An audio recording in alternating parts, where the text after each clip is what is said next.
This time of year, Mr. Speaker, we wax poetic about the contributions of mothers. We call their work valued, their love endless, their role invaluable.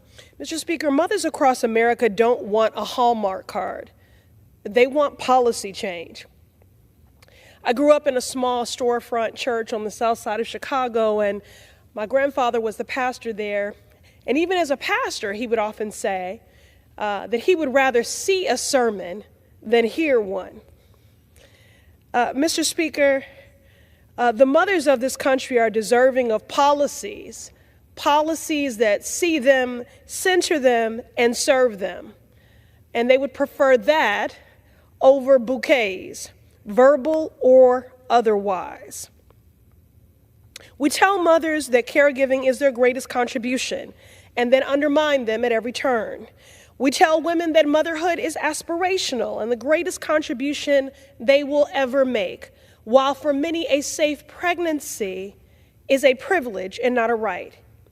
Then we thrust them into a broken healthcare system that denies their bodily autonomy, criminalizes pregnancy outcomes, and jeopardizes their lives. We tell mothers that the work of keeping that baby warm, safe, and fed is the highest calling.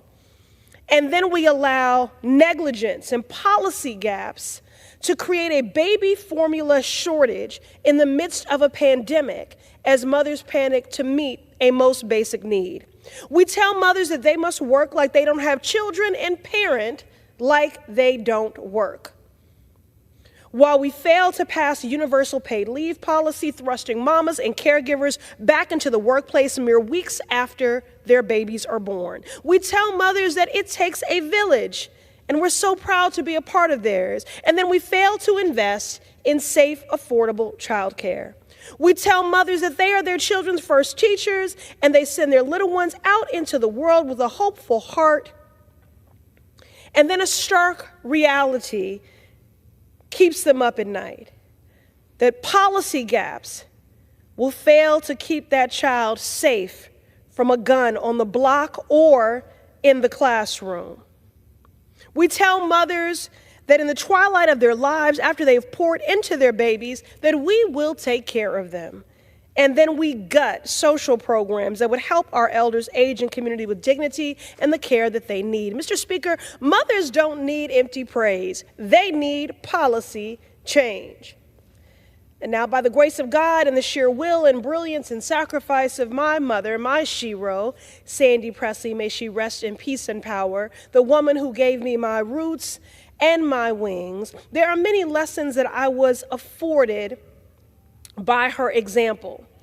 Chief amongst them, that being a mother was, in her opinion, her greatest achievement and her superpower. But it was also not her only identity. And because I had a front row seat early on to her humanity, I saw the many struggles and hardships that she was confronted with on a daily basis. Not for a lack of good character, not for a lack of strong work ethic, but because of an absence of policy or of policy violence. Mr. Speaker, as a nation, we penalize and marginalize the very people who give us life. But yet and still, mothers and caregivers persist in doing the work of community and movement building, of mothering, of nurturing, when it's been 101 years too long and we have yet to even enshrine gender equality in our Constitution. We still have not passed the Equal Rights Amendment. And still we raise our voices and we rise in the halls of power, navigating systems not built for us to speak out. Together we press, day in and day out, for a more just America. Because being a mom, being a mama, being a mommy is our superpower. But this is not a just nation which supports us as parents, as caregivers.